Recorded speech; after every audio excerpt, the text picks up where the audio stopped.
and then reunited at the end. Back in the Victorian days, tinned meat, canned meat for sailors in the southern oceans in the British Navy was called, often called, Harriet Lane, after a famous Victorian prostitute. This is not a true story. It's one that Martin Gray, who was here last year, wrote. And I hope you enjoy it. Nope, that's wrong.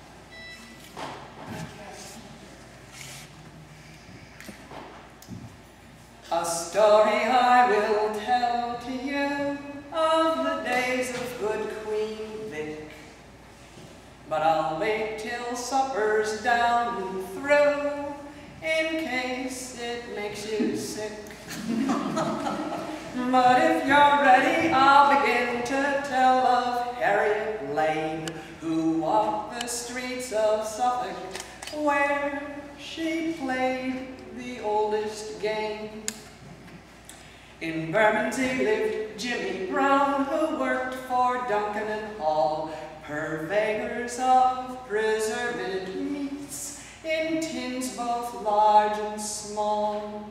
Now Jimmy used to tend the vats where the meat was salted down, before they stuffed it into tins and soldered caps around. One fateful winter's evening, Harriet wandered by the spot where Jimmy Brown was resting from his giant cooking hut. She cast her wiles upon him, and the lad was in her snare.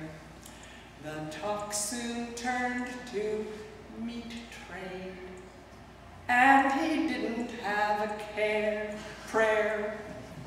So Harriet to the scaffolding above the vats he brought, and there a nest he made for her on soggy sacks of salt.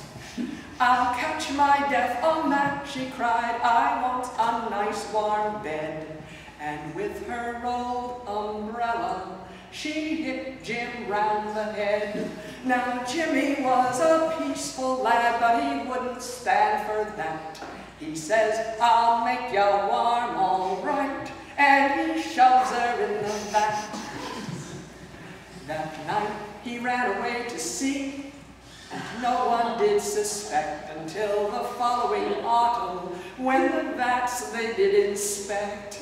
And as they drained the liquor off, into their view there came a skeleton all ghastly white, and a bare umbrella frame. Our scene now shifts to southern seas, where Jimmy sits to dine on salted biscuit, salted meat, and salted Adam's wine. And as he gobbles down his grub, the hand of fate did move, as an object became firmly lodged inside his guzzling groove. He turned bright red and coughed and choked and vainly fought for breath. It soon became quite evident that he was marked for death. His shipmates gathered round him as his final cough came fast, and his confession he coughed up before he coughed his last. The sawbones slit his gizzard up to see what caused the trouble, and they found that he had been undone by a lady's corset buckle. From that day on, all sailors searched their meat before they dined, before they wolfed it down. For truth or not, they all had heard the tale of Jimmy Brown, and all tinned meats for sailors' use acquired a different name, and many an old-time shellback got a taste for Harriet Lane.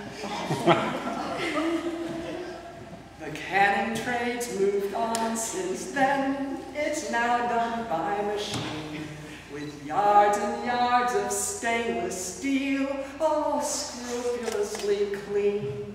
And the Health and Safety at Work Act, and the Food and Drug Act too, all lay down quite distinctly what a canner cannot do.